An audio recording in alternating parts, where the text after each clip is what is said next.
Okay, Committee on Labor and Technology, we have a 3 p.m. agenda. It's Wednesday, February 7th, conference room 224, as well as video conference. Okay, this meeting is being streamed live on YouTube. In the unlikely event that we have to abruptly end this hearing due to technical difficulties, we will reconvene on Friday, 3:17 p.m. in this conference room. And testifiers, we do have 1 minute only, to ensure that everyone has a chance to testify. Okay. With me is my vice chair, okay, Senator Moriwaki. Okay, up first we have Senate Bill 3152, okay, relating to the wage and hour law. Okay, up first we have DLIR. DLIR will stay in that discussion. Okay, thank you very much. Up next, we have the Hawaii Children's Action Network speaks. In support, Chris Caulfield, Democratic Party of Hawaii. Okay, in support, Will Karen. Okay, in support, Hawaii Worker Center, Sergio Acabilla. Hawaii Worker Center stands on this testimony. Okay, thank you very much. Okay, any others wishing to testify? Senate Bill 3152. Seeing none, members, any questions? Okay, I have a quick question for the LIR. Thank you, Deputy, for being here.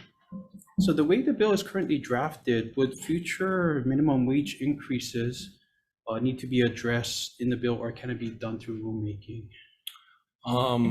It would have to be done through a bill. Okay, because I believe in the justification page, because this is an admin bill, correct? Correct. Okay. Because in the justification page, on page 2, on the last sentence of the impact on the department and other agencies, it mentions that this bill will necessitate rulemaking by the department. Can you clarify that? Sure, because the current rules reflect that there's an exclusion from the definition of employee for the guaranteed compensation. If the bill passes, we would have to amend the rules because the rules will no longer be reflective of what's in the statute. Just to clarify, so basically by deleting this, we don't have to, like, I know there was another bill where you have to increase it every time the minimum wage increases, but this just excludes them as an employee, so they will come under the minimum wage law. So they would be subject to the minimum wage and overtime. Yeah, it essentially gives those people who would currently, and employers who use that exclusion from the definition, the requirement to pay overtime. Okay. All right. Thank you very much, Deputy. Thank you. Here, any other questions? Okay, seeing none, let's move on to the next measure. Senate Bill 2188, relating to unemployment benefits. Okay, DLIR.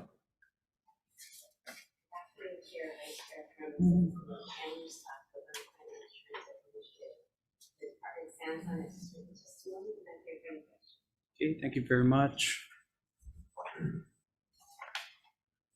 Okay, up next we have this Hawaii State AFL-CIO. In support, Unite Here Local 5. Okay, also in support, we have Christian Fern of UPA. Okay, thank you very much. Okay, up next we have Eliza Talbot, Chamber of Commerce of Hawaii, as well as SHRM. Okay, in opposition, okay, HGA. Hello, Chair. Doing Sebastian HGA, we stand under written testimonies. Okay, thank you very much. Will Caron and Michael Older, both in support. Okay, that's all the written testimony we have. Any others wishing to testify? Senate Bill 2188. Oh. Hello. Aloha, Chair, Vice Chair, committee members. Irish Barber with IATSC Local 665. We stand in support of this measure. Okay. Thank you. Thank you very much. Okay, any others wishing to testify? Seeing none, members, questions? Labor Department? Okay, Vice Chair?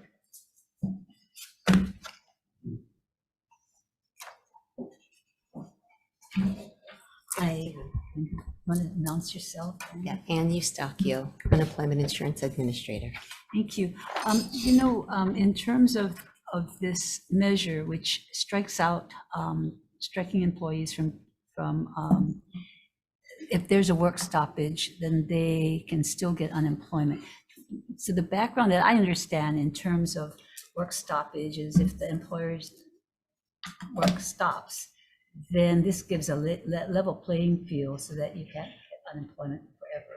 And you're saying that it also will cost the state. Can you explain a little bit about the background on this? Yeah, so initially when the bill was first passed, it just stated that there would be a work stoppage. And then there was a Supreme Court case in 1962 that established what work stoppage was. So work stoppage is substantial curtailment of the business activities. Even that did not truly explain really what work stoppage was, what a substantial curtailment was. So there was another Supreme Court case in 1968 that determined that a work stoppage would be anything from 20 to 30 or more percent would be considered a substantial work stoppage.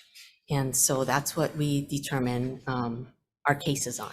So we obtain data, fact-finding from all parties, the union as well as the employers, and then we determine whether there was truly a work stoppage or not. If there was a work stoppage, then no unemployment insurance would be paid to a claimant. But if there was, if there was a work stoppage, no unemployment. But if there was a work stoppage less than the 20%, so their business didn't decline more than 20%, then we would allow benefits because the employer was still actively in business and could continue to do that.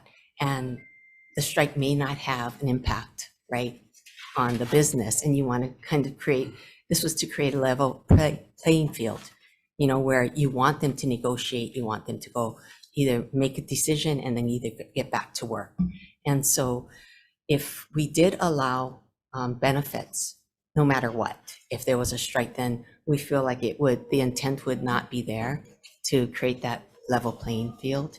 And also it would be a drain on the unemployment insurance trust fund and a drain to the employer, because the employer would then be liable possibly for 26 weeks of benefits.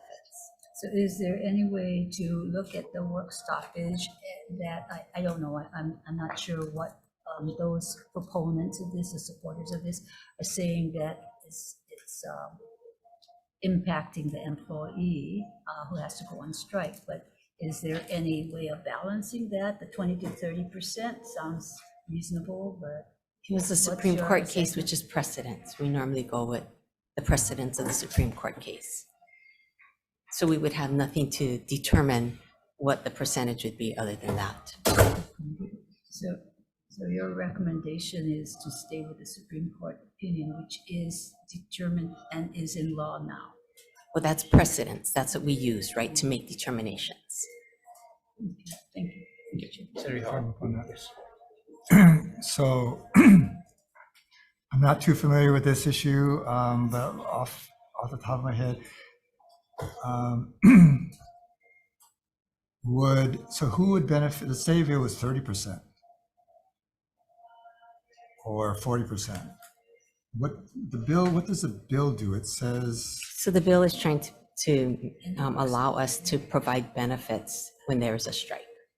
At 1% or at no work stoppage? Yeah, just Okay. if that there was.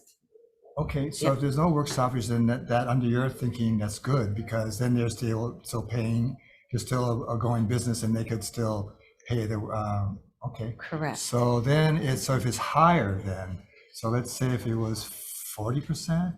So they want us to still pay benefits. They want us to pay benefits to a claimant when there is a strike. Work stoppage or not, right? Okay, yeah, And so I understand. I think the positions, I'm trying to see where the balance might be, if there is such a thing.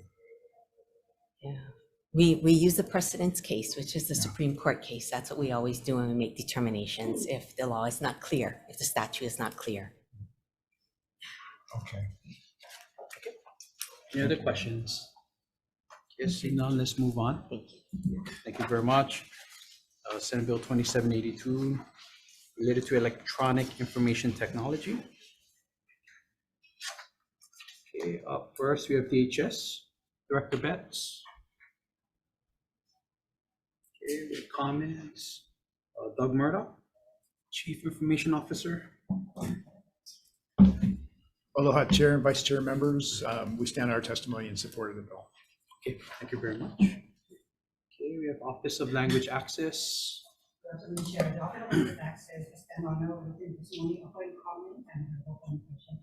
Thank you, Chair. Okay, thank you very much. Hawaii Friends of Civil Rights. Amy Adriani, Hawaii Friends of Civil Rights, stand and Okay, thank you.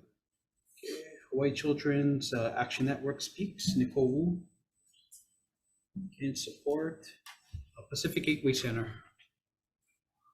Okay, in support, Hawaii Alliance for Progressive Action. Okay, Hawaii Coalition for Immigrant Rights. Would be all right to just give you this,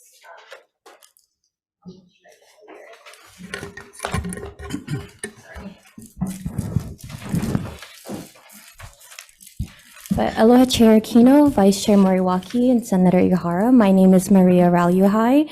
I'm the Policy and Communications Coordinator for the Hawaii Coalition for Immigrant Rights. We fully support SB 2782 and submitted written testimony, but from our testimony, we state that we deferred to ETS or OLA for multilingual accessibility standards, but I wanted to take the time to provide an example of best practice for multilingual websites. So on the paper that I gave you is a screenshot of DLIR's homepage that shows an example of a multilingual accessibility standards that incorporates a language selection option and on how to access information shown on the website in a different language.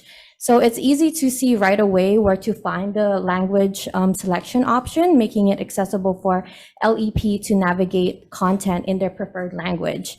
So having something like a language selection option on our state agency websites ensures compliance with Title VI and equal access to technology for all residents to participate fully in state programs, services, and activities. So thank you for your support and time for allowing me to testify. Okay, thank you. Okay, up next we have Roots Reborn. Andion Celestin. Okay, in support. Okay, Stephanie Villalobos. Okay, also in support. And we have about 4 or 5 individuals all in support. Okay, and I believe we do have some written testimony, late testimony. Hawaii Worker Center. Hawaii Workers understand. Thank you very much. Any others wishing to testify? Yes, Senate Bill 2782. Yes, seeing none, members, questions? I have a quick question for the CIO. So in your testimony, you had mentioned 1 FTE at about, what was the cost? I think $100,000 is our recommendation. Okay. Do you currently have resources to fulfill the bill's needs? We do not. Okay. So if the bill passes, and you end up filling the position, would you, or is there a commitment to add this to the base for the next biennium? Certainly, we would make that recommendation in our budget. There'll also be a need to add additional money for whatever technical solutions we decide are necessary to meet the requirements. Okay, thank you very much. Also, members as well as members of the public, we did receive late testimony from a number of students from Waipahu High School. All right, so Shaden August.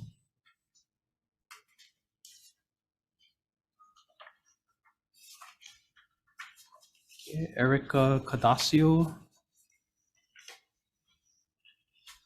Okay.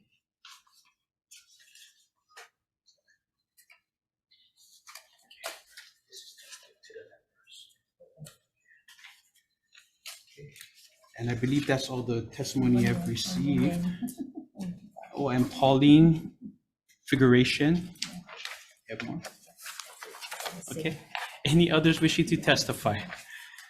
Okay, seeing none. Members, questions? Further questions? Okay, seeing none, let's move on to the next measure.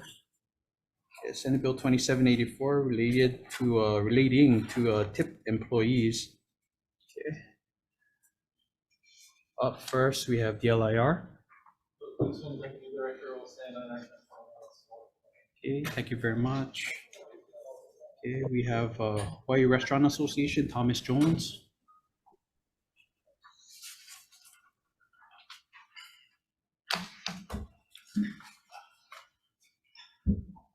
Good afternoon, Chair Aquino, Vice Chair Moriwaki, and Senator Ihara. Tom Jones with the Hawaii Restaurant Association, representing over 4,000 food service establishments and almost 80,000 employees, a great many of whom are tipped employees. This has been a really challenging couple of years for the restaurant industry here in Hawaii, after dealing with COVID. And so we've, seen a lot of our costs increase. We've also seen challenging sales. And we also just had the biggest increase in the minimum wage in our history. So it went up $2 an hour for tipped employees. It went up $1.25 if the tip credit was taken. And the servers in restaurants are, when you take tips into consideration, they're the highest, earners in our industry. And I'm sure that some of you have eaten out recently at a restaurant and taken a look at the price increases that you're seeing. When menu prices increase, tips also increase. So of all of the employees in the restaurant industry, and almost in all industries, tipped employees kind of have a built-in cost of living increase, because when we have to increase for wages and other expenses, and I'll touch on those in just a second, the prices go up and the servers automatically get a pay increase. So of all the employees, I think the servers that are tipped probably need the least amount of protection, not the most amount of protection. I can understand philosophically why people might feel that they, that a tip credit is inappropriate. However, yes, that it's inappropriate. However, when you look at the practical reality of who gets paid and how much money they make, servers are in really good situation. And excuse me, Tom, your 1 minute is up. Could you please summarize? Okay. In addition to that, other price increases that we've seen here are the cost of ingredients, supplies, takeout packaging, which has been mandated by the city and county. Property taxes are up. Property insurance is up, water and sewer fees are up, employee health insurance is up, and unemployment insurance premiums up. So restaurants are disproportionately impacted by this legislation and all of these other economic factors. So we need help, not additional expenses to the highest paid employees. Okay, thank you very much. Okay, up next we have Hawaii Appleseed, Bill White.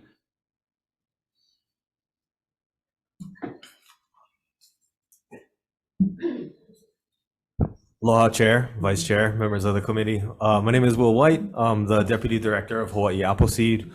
Speaking in support of this measure today, the tip credit is really an outdated policy that is has a high potential to create instability for workers. And that instability can often lead to instances of financial instability and economic insecurity. So, the tip credit, just this unpredictability also increases the chances that tipped workers are going to be living in poverty. They are the tip credit, people who are tipped employees more often than not work in lower wage industries already. So it's already hard for them to make ends meet. So if we're taking money out of their pockets, we're just making it even harder for a lot of these folks. It also unfairly shifts the responsibility for pay from employers to customers. And it really distorts the intent of the tip credit, shifting it from being a reward for good service to being a wage subsidy. So we really believe that. So I apologize, Yep. but could you please summarize? Your 1 minute is up. Sure. Just to summarize, this is, if we were to pass this would be a huge step forward for the state in terms of economic justice and providing financial security for some of our lowest paid workers. So we strongly urge you to support this bill today. Okay, thank you very much. Okay, up next we have the Hawaii Worker Center, Sergio Alcobillo.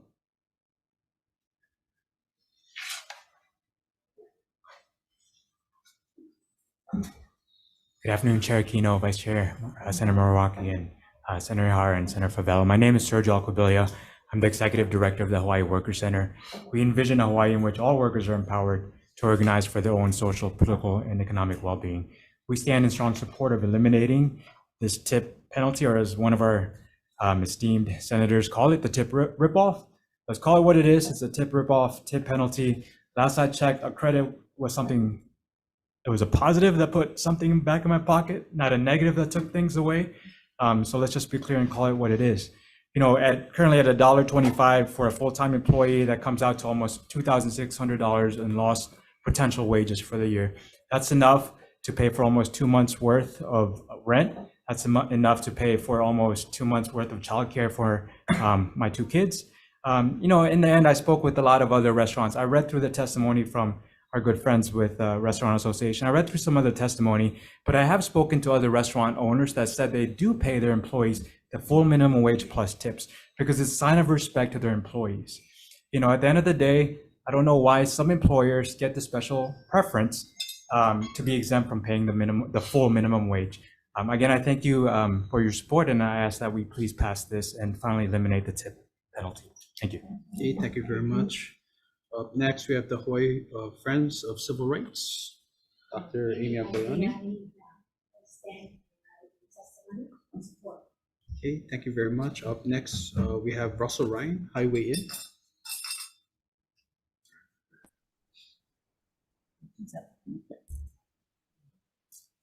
Oh, please proceed, Russell. IT, can we check? He's not coming through right now. Yeah, I'm not hearing anything from our side either. Russell, can you try again and unmute?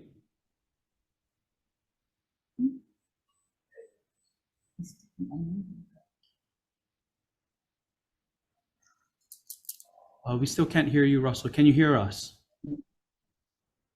Okay. We still can't hear you, Russell. So we'll try and come back to you. Oh.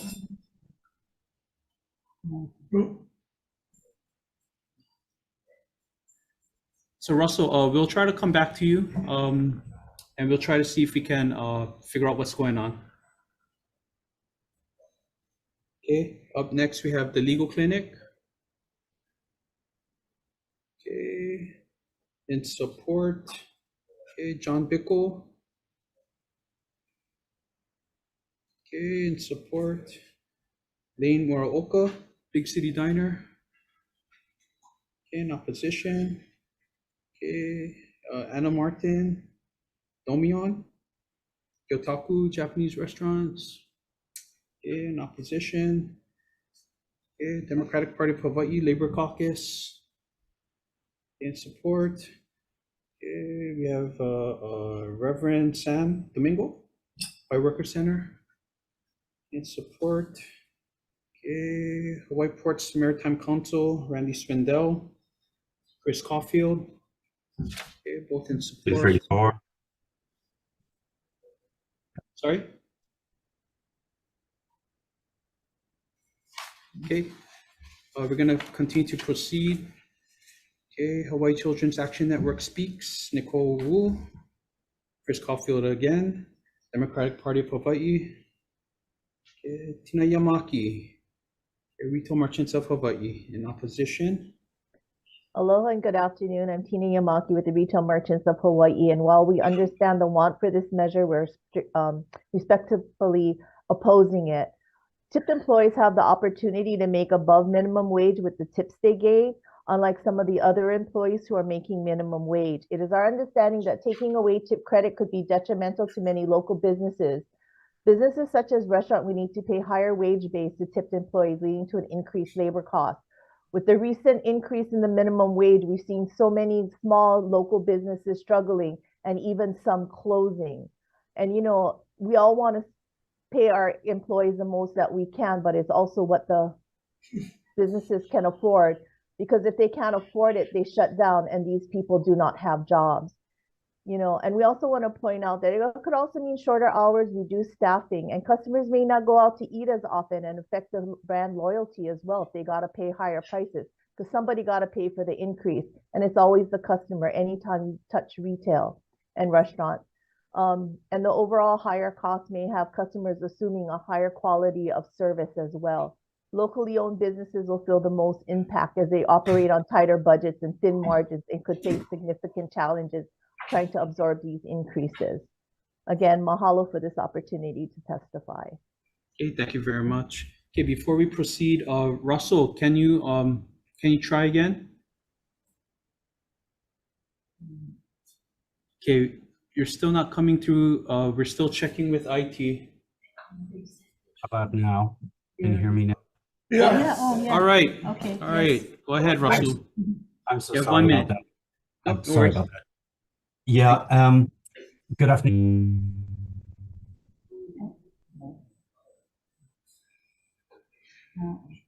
We lost you again.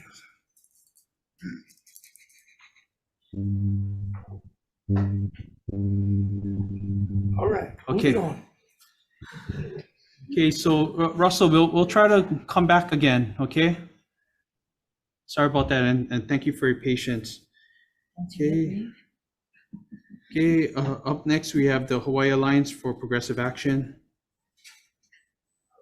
In support, okay, Unite Here Local 5. In support, Sherm Hawai'i. Okay, in opposition, okay, we have the Hawaii Coalition for Immigrant Rights. The Hawai'i Coalition for Immigrant Rights stands in support, or stands in our testimony in support of SB 781. Okay, thank you very much. The Maui Hotel and Lodging Association. Okay, in opposition. Okay, let's try back again. Russell Ryan. How about now? Can you hear me now? Yes, yes. Yeah, so first off, I'd like to thank Tom Jones for his testimony. I'm not going to repeat a lot of things what he said, but I will give some color. I just did the W-2s for our staff. Our servers make our highest paid server made $90,000 a year.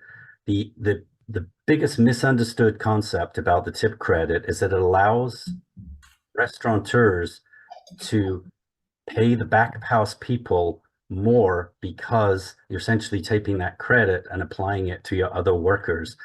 Now, nobody would dispute that $21 an hour, which is the minimum that they do get, the staff do get once you take a tip credit, which equates to 44,000 a year, is not a living wage. That is the big misunderstanding here. We're not taking money away from people who can't afford this. In fact, our staff would come and work for only 50% of their minimum wage if that was the case, because their wages are so lucrative. So I would just urge everybody to understand it's the most misunderstood concept. It's not taking money into the restaurateur's pocket. It's simply evening out the playing field. You've all heard on the news recently that it's incredibly hard to find back of house staff, because back of house staff earn about $30,000 to $40,000 less than front of house staff. Our back of house staff all make way above minimum wage, and we've had several of those we've had some of those people for decades working for us. They would not work for us if we treated them poorly and didn't pay them a fair wage. This is why we object, is the fact that if we have to increase wages, it just goes straight through to the consumer. And, you know, I'd like to dispel that myth of it's always customers that pay employers' wages regardless. Those prices will go up to the consumer. And essentially, we all understand basic economics. When prices go up, there's less demand for the product.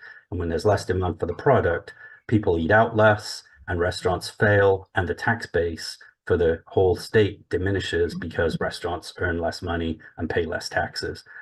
It's a very simple equation, and I really wish this was not such a misunderstood concept in labor law. So please read the testimony, and thank you, and sorry for those technical troubles. Okay, thank you very much. Okay, up next, we have Mario Higa, Raymond Catania, support. Hector Garcia Gomez in opposition. Okay, up next we have Joseph Cohn. Okay, in support. Okay, we have Yvonne Gu McDowell, Michael Palmer. Okay, both in opposition. Okay, Ekiko Cantina. Okay, Royce Hawai'i. Cheeseburger in Paradise.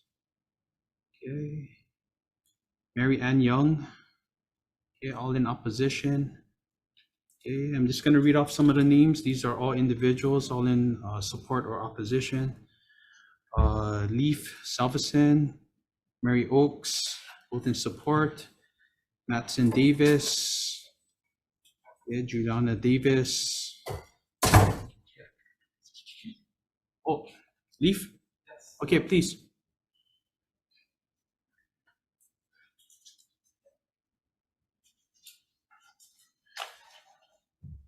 Hello all. Thank you for being here, and well, thank you for having us be here as well, I suppose. I wanted to testify in support of this, and in doing so, I wanted to give a very short history of tipping in America in restaurants at sub-minimum wage. After Reconstruction, following the emancipation, Black women were paid below minimum wage, well, nothing, to work for tips in restaurants as a way of maintaining exploitative labor dynamics.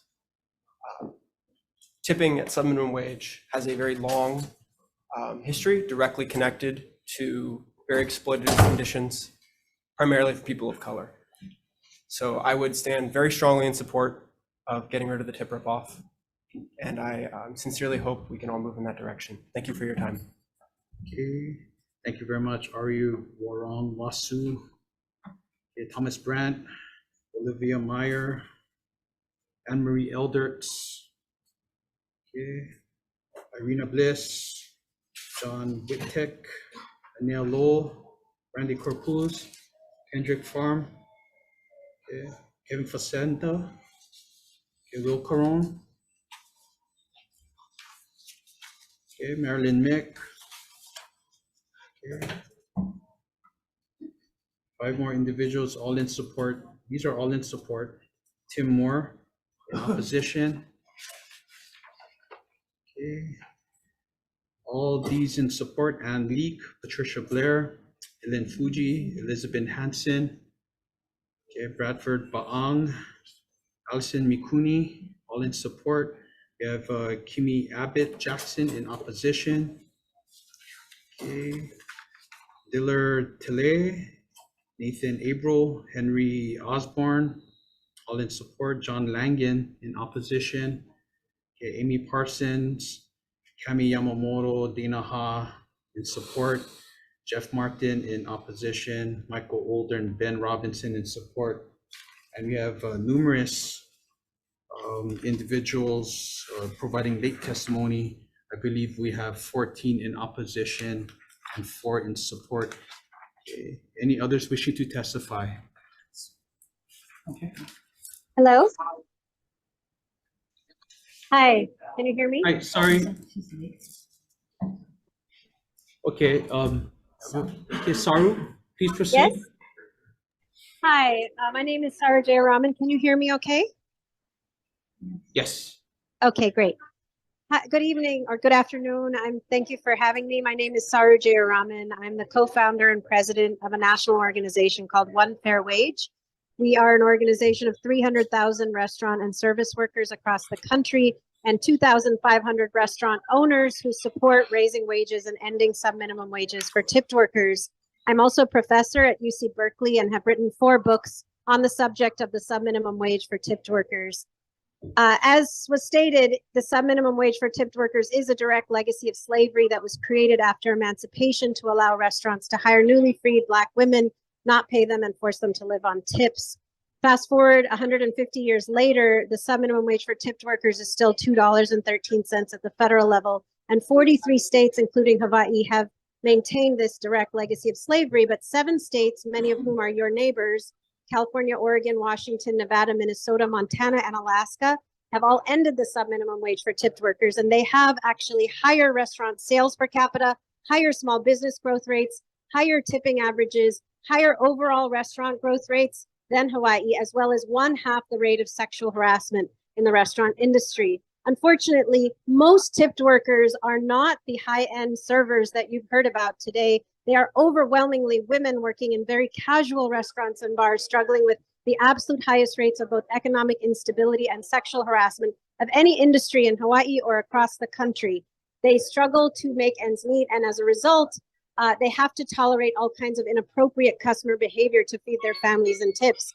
This is why President Biden has come out strongly in support of ending the subminimum wage for tipped workers. It is why there are bills moving across the country. I'm in Massachusetts, where it's on the ballot, actually, but it's also moving in Ohio, Arizona, Michigan. Excuse me, Saru. Excuse me, your 1 minute is up. Could you please wrap it up, please? Yes, the reason it is moving with so much momentum across the country is that with the pandemic, 1.2 million workers have left this industry, citing that they simply cannot tolerate the subminimum wage or relying on tips any longer. Tips went down with the pandemic, harassment went up, and millions of workers have left. Thousands of restaurants have raised wages voluntarily to recruit staff. As a result of that marketplace shift, Thank you very much. dozens of states move on this issue. The interest Thank in you. yeah, thank you very much. Okay, and we have someone here.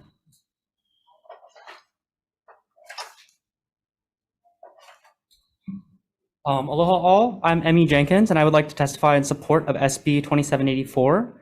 So first of all, to the testimony that Hawaii Restaurants Association, Retail Merchants of Hawaii, and many of the other restaurant owners have testified, I'd like to correct something. It's not the servers who are making the most money at the restaurants. It's them, the restaurant owners. They're characterizing servers as entitled and well paid, but the servers I know are single mothers who are picking up double shifts, working 14 hours in a row to feed their children and pay for their rent. They're the students who are working until 2 a.m. and going to class 5 hours later. I don't see the restaurant owners doing that.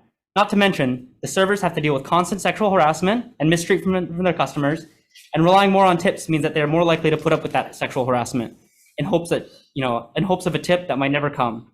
As a tipped worker, it is getting harder and harder to maintain my status as a student, a member of my community, and a member of my family. Rent keeps getting more expensive, food keeps getting more expensive, and everything else I need to live gets more expensive, and my wage stays the same. Surviving on tips is insecurity, especially at my restaurant job in Waikiki, where the majority of customers are tourists. Because you can't depend on, tourists to constantly tip, people from Australia, people from Japan, from Korea. It's not customary for them to tip in their country. But, so depending on the time of the year, it might depend on how much you're getting paid at the end of the week. Your 1 minute is up. Absolutely. I'll wrap up then. Let's give some stability to our service workers who are providing for for our state, and who are providing for the people around us and giving us and give them good jobs and good wages. Thank you. Okay, thank you very much. Any others wishing to testify? Yes.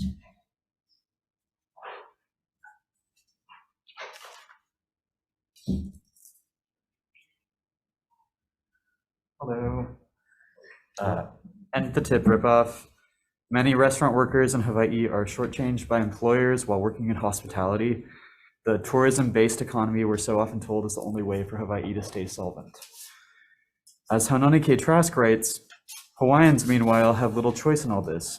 They can fill up the unemployment lines, enter the military, work in the tourist industry, or leave Hawaii. Increasingly, she writes, Hawaiians are leaving not by choice, but out of economic necessity. So then a service economy which lowballs workers and extends throughout all the islands is how Hawaii is meant to stay afloat. But the land masses are rooted deeply in the sea, and Mauna Kea from this perspective is the tallest mountain on the planet. Meanwhile, I am not Kanakamali, but I grew up here, so I have seen that there is no Hawaii without its original peoples. And every day Hawaiians are being displaced and replaced by a service economy which has nothing to offer them. We all know this. End the tip ripoff, work for the conditions that will recognize this place as sacred ground. And I also want to add, my girlfriend's sister is struggling to pay rent the past few months because she lost her job at CPK. And if she had maybe had a chance to build up savings, that might not be happening. She's at risk of homelessness. So anyway, thank you. I'm just a person. Okay, thank you very much. Okay, for those that were providing a verbal testimony, if you guys could please provide a written testimony so it can be included in the record. Okay, thank you very much. Any others wishing to testify? Okay. Good afternoon, Chair Aquino, Vice Chair Mariawaki, and Senator Irohara and Senator Cabal. I just want to make a point that the tip employees, we are not really giving them sub-minimum wage. So for the employer to take advantage of the tip credit of $1.25, that employee needs to make at least $7 above the prevailing $14 minimum wage. So nobody is making a sub-minimum wage. I think that was we brought it up again last session. I think that was really a big misunderstanding of how tip credit works. And I just want to clarify that particular point. Thank you very much. Okay, thank you very much. Okay, any others wishing to testify? Seeing none, members, questions? Senator Favela. Yes, with the Restaurants Association.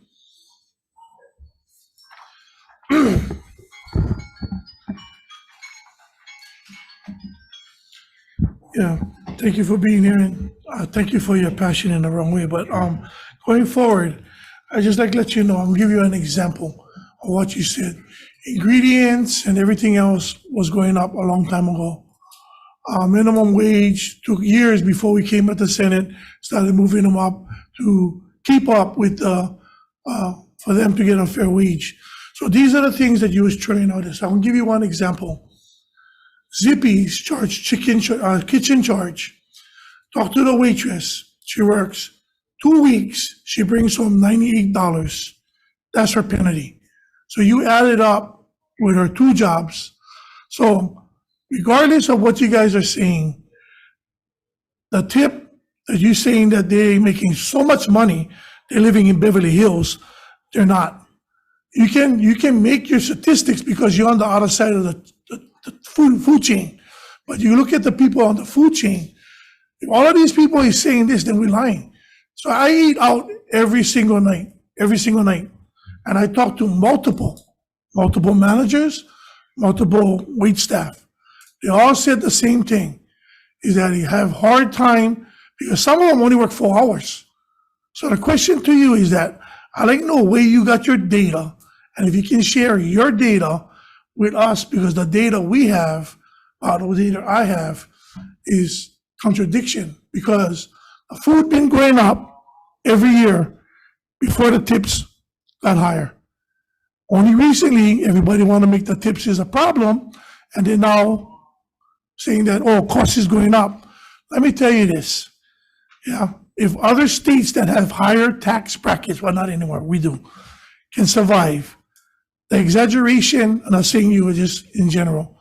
So that's what I say. So where did you get your actual data talking about? Because you know when you're talking about when you did your W-2, what was that word you would use when you did your W-2, that 20,000, somebody making that kind of money? What was that? That was actually Russell Okay, Ryan who mentioned that. But yeah, go ahead. Well, I own the Gyotaku Japanese restaurants. Okay. All right. So I have 4 restaurants, and I have 180 employees. Probably close to half of them are tipped. And back in the day, 20, 30 years ago, everything was cash pretty much. But as credit cards, transactions have developed, we're at the 80, 90%, credit card transaction level right now. I know exactly how much the servers in my restaurants are making, and after they share tips with other employees in the front of the house, the cashiers and the bussers, because the whole team shares in those tips, those servers are still, after we pay the minimum, the tip credit wage of, like, now it's $12.75, and then the net tips that they make after they share some of their tips, they're still making $30 to $40 an hour. So I mean, if you want to come to my restaurant, I'll be happy to, sit down and show you the books. I'll open them up and you can see, with the credit card, charges and our POS system, how much they're making. I think my restaurants are very similar to Russell's restaurant, Highway Inn. I think Lane Muraoka testified as well at Big City Diner, CPK, Zippy's, restaurants like that. I mean, on any given day, a server may not make that much money. But if you look at our numbers at the end of the month, they're making quite a bit. And again, in order for the restaurateur to take advantage of the tip credit and pay the lower minimum wage, the tip penalty, if you will, I keep hearing that. They have to. The server has to be tip rip off. Yeah. Okay. Well, you can call it that too if you want. Those are just words. The bottom line is that the servers are making more money than even the managers in the restaurant, and I think. But again, what I'm saying, they have to be making at least $21 an hour. Correction. What I'm trying to say, Chair, what I'm trying to say, you're giving us these numbers. Yeah. But where's your data? You said you gave the credit card. Wait, Yeah, hold on. Hold on. Let me say, because not everybody gives on a credit card. And every single tip that a credit card gives to the tipper, person that's tipping, they pay taxes on it. It's not like it's free money. You're acting like the tips is free. They still got to pay taxes on the money. Oh. Can I share something? No, I'm asking. Yeah. So I just want to know, in Waikiki, after we had this last year, Chair, I wanted to know, I don't know if the restaurant is here, that they was caught stealing their wait staff's tips. They got busted on one time, two time. By having this thing away, you wouldn't have people losing their jobs. I'll give you another example. Another example is Zippy's, I'm not going to say where. To compensate their pay, Chair, it was skimming off the top on soda refills, and all of their staff got fired. If they was getting paid a minimum decent wage, and not the chances of certain restaurants in the Waikiki area stealing our people's tips, he can tell us all the numbers on how great they're getting paid, $30 an hour, $40 an hour. Then why is it right now a problem in Hawaii? If everybody getting paid $30, $40 an hour as a wait staff, then why do we have poverty? Why we do have people that are having hard time rent? Well, okay, is that being made up? Yeah, I have openings. I can provide those jobs, but I think it's one thing I'd just like to share when you talk about the tip money. It's federal law that employees report 100% of their income. So all of the tips that they actually receive, including the indirectly tipped employees, they need to claim that. And in most restaurants, they do, at least restaurants that abide by the law. I'm not sure if you're aware of this, but restaurant owners, are responsible to pay the matching FICA tax on that. So we pay 7.5% towards that employee's FICA contributions for their Social Security on the tips that technically aren't even our money. So we're paying quite a bit of taxes, and we're making a big contribution. And I think that the tip jobs are really important jobs. Where else can a single mother who has two children and can no college education can make $20, $30, $40 an hour? And they do in our industry. And I'm very proud of the work that they do and our ability to provide those kind of jobs. If there's increased pressure to reduce, hours or reduce positions or go to automation and so forth, those are really important jobs that are going to get lost. I'm really happy to provide those jobs to my employees. And I think as an industry, we are as well. If I may, can Russell just say something? Kurt, I'm happy to send you my W-2 file with all of the federal wages and state wages. Where do you live, sir? What part of the island do you live? Well, I live in Kaka'ako, and we have okay. stores. What part of Kaka'ako? I live actually right opposite Sharon. Okay, so you live in a good area then, yeah? I'm talking about the guys who are struggling in Waipahu, Ever Beach, Nanakuli, those guys. I'm not talking the guys who are living in an apartment that they can pick and choose about what they can pay their workers. I don't think it's about me. I think our restaurant in Waipahu. It's about everybody else. That's what it's about. It has been there for 77 years. Send them to me. Send them to me, Alexei. I'll be happy to send you. Senator Aquino, may I do that? Send to you our W-2 files to show you with the hours that people work, so you can calculate the hourly wages. Be happy to do that. And we do have restaurants in Waipahu for 77 years. We have 60 employees in Waipahu, and they've been there for 77 years. And we have a restaurant in Kaka'ako that's been there for 10 years. Okay, so I know you guys took over, you guys have Hawaii Highway Inn, yeah? But you know the workers you have, they're loyal. Yeah, it's my They're loyal. Wait, let me finish. Not because you're paying them well. These guys is old, some of them. Some of them live in a district, they don't want to go anywhere else. So it's either this job or welfare or homelessness. So not because you're providing one job. These guys, I know who your workers are. They're loyal, just like the Zippy's workers.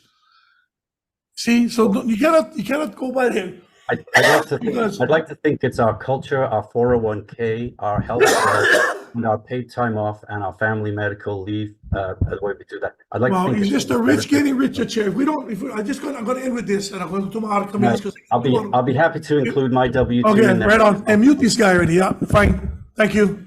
So you can go. This is the part that I'm upset because we should have done this last year, but we never. Somebody came over here, lied to us. Then they went back and rip off the employees, not one time. He got caught twice. Why? And we're going to keep on doing this. And the rich get richer and the poor shove it. I'll be back for testifying for the whole. Okay, thank you very much, but let's keep proper decorum. Okay, all right, so Russell, would you be able to please provide the requested documents? You can provide it to my office and I'll distribute it to the members. Absolutely.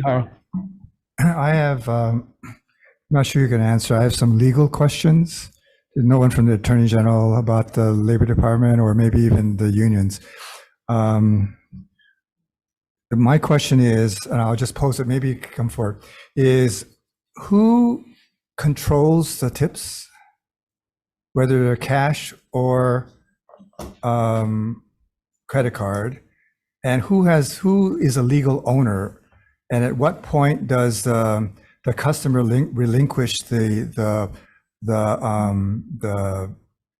financial instrument, whether it's cash or a credit card? I assume that once they sign it or once they actually release control over the cash, if they pay cash, that it becomes the possession of the company or the server, or what's the legal? Can you answer that kind of? Bill Kuntzman, Deputy Director to the Department of Labor and Industrial Relations. I'm Cheryl Lee she's the Administrator of the Wage Standards Division. I don't think we could help you with the legal answer. Maybe the AGs could get back to you on that, but maybe she can tell you a little bit about her insight about the custom and practice.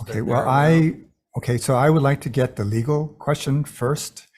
And then there is it could even have the practice, which is de facto, whether it complies with the law or not. I can assume, I can imagine, I've got to run to another meeting actually. I can imagine a number of scenarios on the practice side, culture and practice and whatnot. But I'm interested, because of if it's a law, I'm interested in the legal, the legality of the rights of the tips. So the way we enforce it is once it's distributed to the employees, it becomes wages. I'm sorry, so can you start even further? Who distributes? The employer. So the answer to my first question is, once the customer relinquishes the value, then it becomes the property of the employee of the corporation. Is that correct? So I may be wrong on this because there was controversy with the federal, and I think we were enforcing it incorrectly. But the way we were enforcing it before was that it's up to the employer to distribute the tips how they want it. Once it becomes the employee's tips, it becomes wages. Federal, I believe, one employer has no part of the tips, and that is strictly for the employees. Okay, so my first question is a solid answer, is that the employee has no rights whatsoever to the tips. Is that correct? Is that what you're telling me? Unless they give it to them I've given some tips personally to the person and not on the table. If I put it on the table, then I suppose the corporation owns it, but you can give it to the person, and then that way they get it themselves. I don't know if that's what's, so I'm just trying to get my head straight into what the legal lines are. I don't want to answer because I'm not too sure, but We have an attorney back there. I think we're going to have to confer with our AGs and we can get back to the chair. Okay. Okay. a better answer. Okay. Okay, thank you very much. Can I just real like half minute kind of response? Please proceed. Yeah. I'm not an attorney, but I understand the question. The tips belong to the employees. The business cannot, own the tips at all. I don't know, they become wages, as she mentioned, but they are income to the employee. Federal law allows for restaurant owners to create tip pools and share tips within that group. So we can determine a kind of a tip pooling arrangement, which that law changed probably, I think, in 2017. Can I ask my first question? Yeah, though? sure. Go ahead.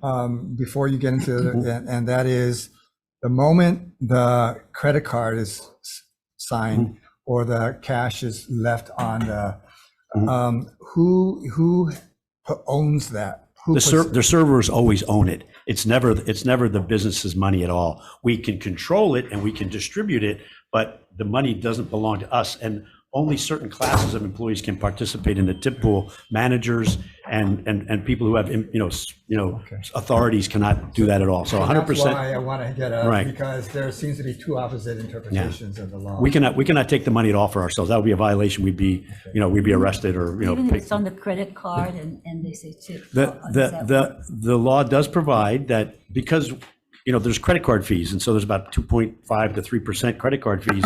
The owners have to pay the fees on that. But federal law does allow us to deduct that fee from the server's tips because that would be like their share of that.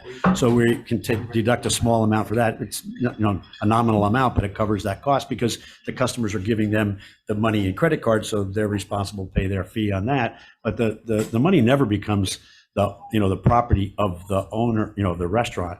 But we do distribute it sometimes in cash, and in some cases, the money's collected and then redistributed in payroll to make sure that they pay their taxes on it, because that's important as well. I mean, I'm sure you all want the staff to pay their taxes like the rest of us do. So who does enforce or monitor? I guess it's in our division, but that you're actually giving all that you're getting to the employee. If any employee ever felt that they were being, treated unfairly in that area, all they need to do is call the Department of Labor and send somebody down and take a look at it. And we can, the restaurant would be subject to that. I think we do an exceptional job in our restaurant, and most restaurants do. Russell and other, restaurateurs, we do a really good job in that area. There's a lot of documentation on it. The credit card processing, we know exactly how much money is being made, so we'd have to demonstrate it as well. If there's bad actors out there, they should be penalized. I couldn't agree with the senator more. If people are out there messing around with people's wages or things like that, they should be held to account. We're not defending, criminality or bad actors at all. That makes the rest of us who do follow the rules look bad. Yeah, and like I said, I apologize. I was very upset because I really feel that at the end of the day, the servers can be held at their kind. Because I just want to give you one more, Chair, and like I said, I apologize. But the reason why I'm so upset is that Sushi Bay was fined $90,000, and they still get their business license. They're still working. They're still in there, but they didn't do it once. They did it twice to the employees. So I'm not saying they all do it, but you give them an opportunity to take these tips and the tip penalties or the tip ripoff. You give them opportunities, Chair. That's where the opportunity comes in. I'm not saying all restaurants are dirtbags, but we get the ones out there that is prying on our staff, waiters, and waitresses. That's why I was upset. So again, I apologize. Thank you, Chair. So noted. We always appreciate passion in here, but we need to hold ourselves to a certain decorum, and that's not just I love you, but sorry. that's not just the committee, but also for members of the public. Yeah. Okay. Members, any other questions? Okay. Seeing none, this. Thank you very much. If you want, I have perspective on what the tip pooling system and the Okay. penalty system Well, thank you. You need to be called upon for questioning. So no one's really calling at this point in time. Oh, he was called up. He was called up. Yeah.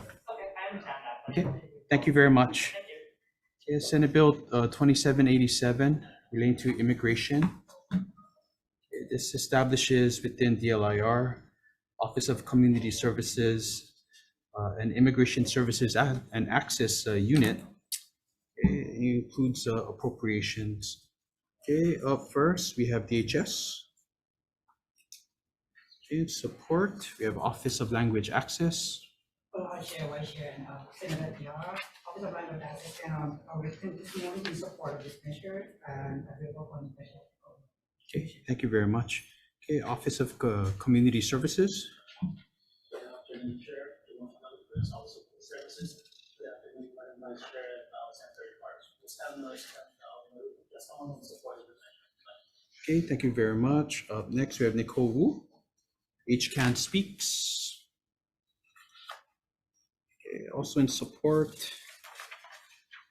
Okay, we have the Hawaii Alliance for Progressive Action. Okay, in support by Coalition for Immigrant Rights.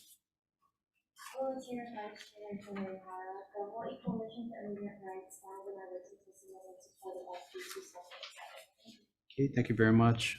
Hawaii Friends of Civil Rights. Amy Agriani, with all the Friends for Civil Rights, we stand as well support and stand in our written testimony. Okay, thank you very much. Okay, we have Philcom Cares. Okay, Thaddeus Pham. Okay, Wilfredo Tungo. Okay, Nanelo. Okay, all in support, and we believe we have a late testimony from Hawaii Worker Center. Vice Chair, Hawaii Workers Center. Okay, thank you very much. Any others wishing to testify? Senate Bill 2787. Seeing none, members, questions? I have a quick question. Okay, for the Office of Community Services. Okay, thank you very much for being here. Thank you, Chair. Okay, so, back in 22, the legislature provided $1 million for the immigrant resource centers in your stead. Can you just tell us how it was spent and how did it assist in Maui? Thank you for the question, Chair. And first of all, the Office of Community Services, on behalf of the immigrants that we serve, are very grateful for the support that the legislature has provided in reestablishing the Immigrant Resource Center. Currently, we procured the services. Currently, we have a service provider for Honolulu. It's Pacific Gateway Center, parents and children together as a co-provider in Honolulu. And we have Goodwill Industries of Hawaii in the Hawaii County. Pacific Gateway Center was charged of providing half of the services in Honolulu, Kauai, and Maui. The program started in March of 2023, and when the pandemic happened, or I'm sorry, not the pandemic, the Maui wildfire happened, Chair, Pacific Gateway Center had to move some of its Honolulu and Kauai allocation to provide services in Maui. Currently, they have to increase the allocation for Maui County before the wildfire was 122,000. The way we did the allocation, let me backtrack, Chair. The way we did the allocation is in order for us to make sure that there is in order for the program to be sustainable, we put a base budget of 50,000 each county, and we took the immigrant population and used that percentage to come up with an allocation for each county. So for Maui County, it was 122,000, but because of the wildfire, Pacific Gateway Center had to increase 122 to 276,000. providing $398,000 of contract just to service Maui alone. And they did, they established a physical center in Maui, Chair, of which they probably served 203 individuals just from the one month and a half that they've opened up the physical location there back in November 15, 2023. In just 1 month and a half alone, they've serviced 203 individuals. And in addition to that, Chair, they also established a multilingual hotline right at the aftermath of the Maui wildfire, which they received a call of 327 individuals. So the Immigrant Resource Center was not intended to address the Maui wildfire, but we are so grateful, Chair, that because we had that funding, we were able to provide that flexibility and address the situation, although taking some funding from Honolulu and from Kauai County. Do you currently have any existing resources to cover the bill's needs? No, no, Chair, because of the, as you all know, we have the increase of GIAs that we need to process also, so we currently do not have. Okay, so because the bill does have some appropriation language, so in order for us to broaden the scope of services that the bill is asking for, what are we looking at in terms of position count, funding, and what's the funding breakdown? Is it entirely just for personnel, or is it for programmatic expenses as well? Thank you for the question, Chair. As you all know, this bill was also introduced last session, and a commitment of my office was made to then Chair Moriwaki to conduct a needs assessment, and the needs assessment is currently ongoing. We hope to have it by March, if not May at the latest.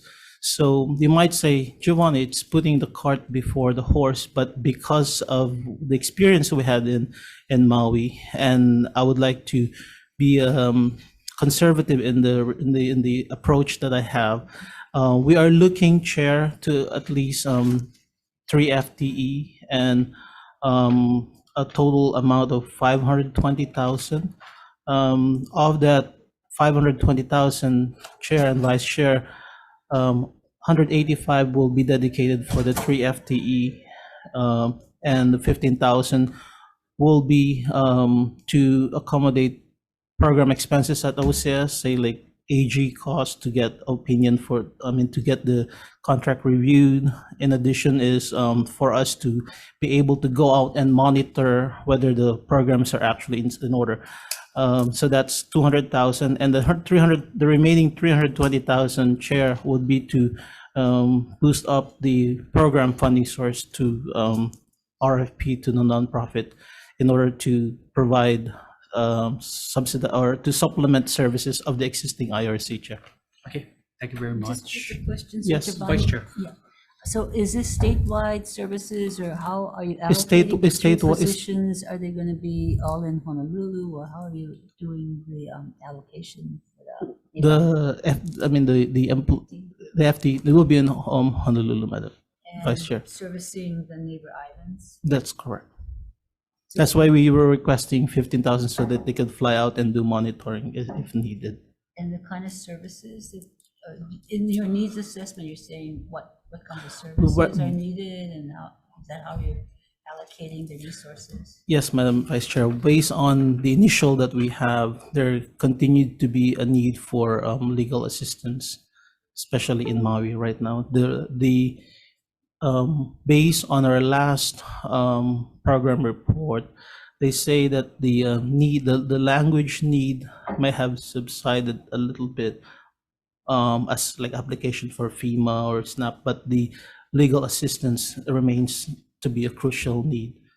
And also, if we want to, it's also rooted to the House Concurrent Resolution 169 a couple of sessions ago to increase the civic engagement of this immigrant population. And the way we want to, I don't want to say that the Maui wildfire has derailed the focus, but we want to make sure that in order to have civic engagement is through what we believe it's through citizenship. So we wanted to be able to provide direct client assistance, putting the money to the actual client, not just the service provider to provide those services, but to actually help them pay for their citizenship fees that I understand it's some of our working immigrant families are out of reach.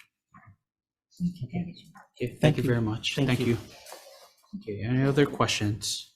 Okay, seeing none, let's move on to the next measure, Senate Bill 3362. Okay, relating to public service. Okay, we have testimony in opposition from HGEA. Okay, thank you very much. Do we have any other?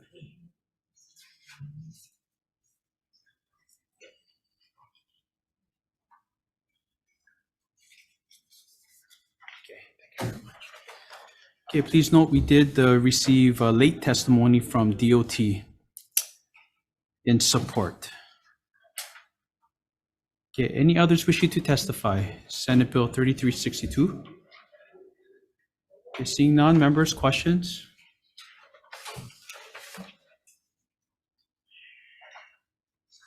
Okay, seeing none, let's move on to the next measure. These are EA bills for certain collective bargaining items. So Senate Bill 3062. Okay, this would make emergency appropriations for public employment cost items, specifically for units 1 and 10. Okay, up first we have budget and finance. Chair, Vice Chair, members of the committee, Sabrina Nasser, Deputy Director for Department of Budget and Finance. We stand in support of this measure, which is a placeholder, and I'm available to answer any questions you have. Okay, thank you very much. Okay, up next we have UH. Okay. Okay, Calvert Young, VP, Budget and Finance and Support. Okay, United Public Workers. Good afternoon, Chair Aquino, Vice Chair Milwaukee, members of the committee, 225, UPW standing in support, strong support of our written testimony. Okay, thank you very much. HHSC, Edward Chu. Okay, also in support. Okay, any others wishing to testify? Seeing none, members, questions? Okay, seeing none, let's move on to the last measure, Senate Bill 3063. Again, making emergency appropriations for public employment cost items for units 2, 3, 4, 9, 13, and 14. Okay, budget and finance. Where did the director go? I can go grab him if You probably can do a better job. Yeah. Chair, Vice Chair, members of the committee, Sabrina Nasser, Deputy Director of Department of Budget and Finance. We stand in support on our written testimony. Okay, thank you very much, Deputy. Okay, Calvert Young, UH. Can support. Okay, HGA. Okay, thank you very much, HHSC. Can support. Any others wishing to testify? Okay, seeing none, members, questions? Okay, seeing none, we're going to recess for decision making.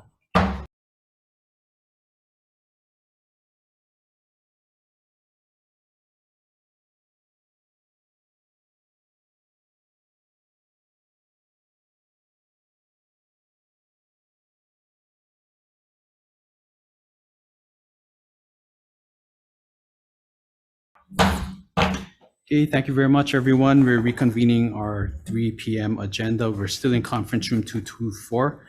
Okay, for a number of Senate bills. Up first, we have Senate Bill 3152 relating to the wage and hour law. Admin bills, so we're gonna keep this moving. We're gonna move this out as a Senate Draft 1 with some effective date, July 1st, 2050. Okay. Questions or concerns? Seeing none, Vice Chair. Oh.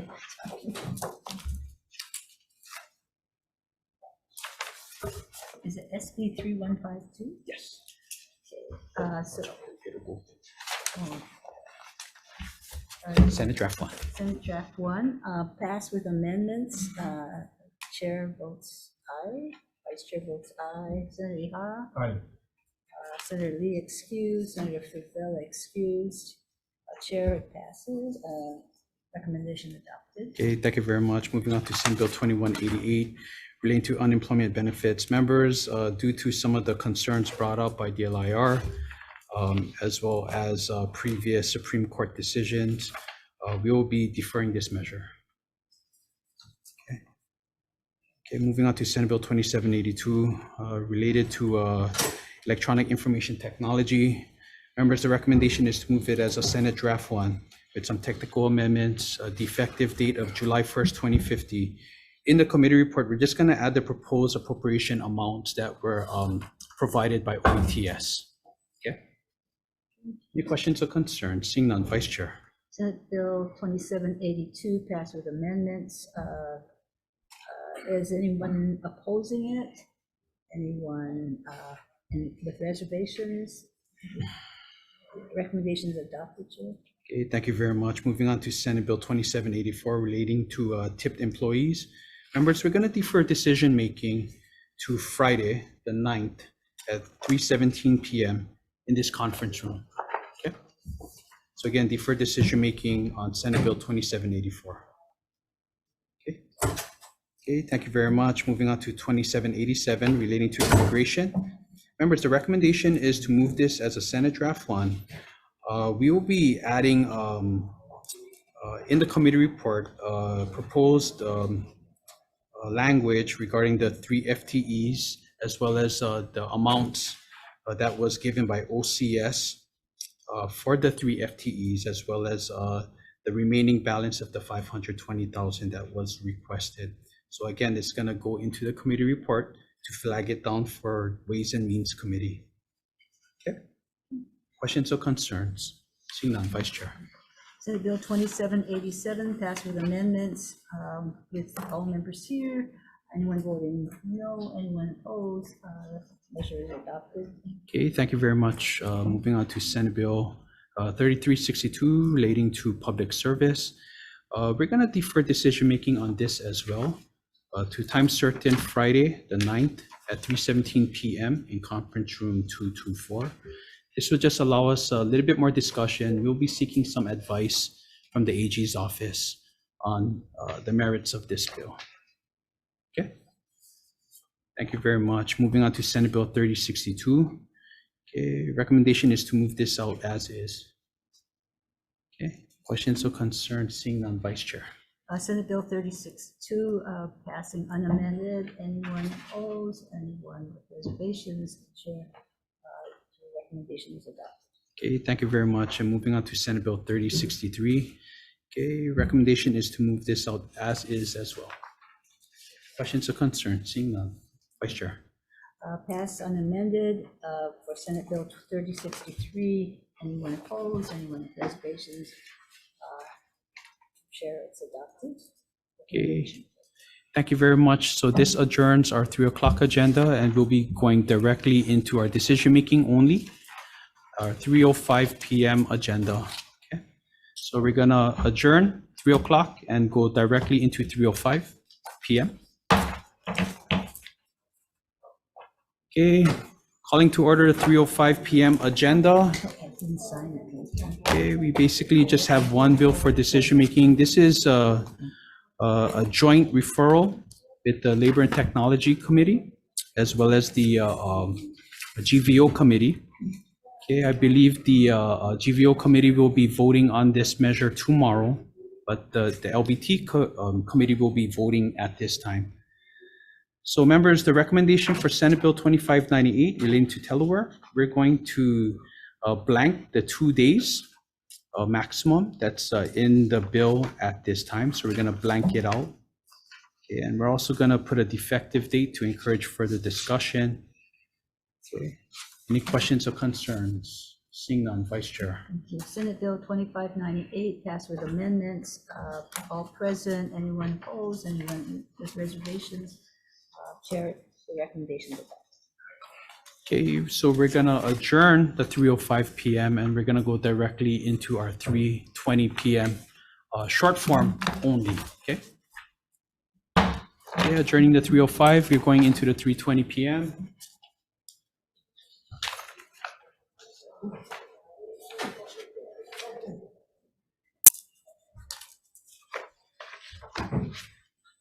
Okay, so 3:20 PM agenda, we just have one short form relating to labor. It's Senate Bill 560. Okay, so it is a short form bill relating to labor. It is the recommendation of the chair to insert the proposed substantive provisions of Senate Draft 1 into Senate Bill 560 and recommit the short form bill back to the committee for further consideration. Okay, any questions or concerns? Okay, seeing none, Vice Chair. Thank you. Senate Bill 560 to pass with amendments and also recommit. Anyone voting no or opposing or anyone with reservations?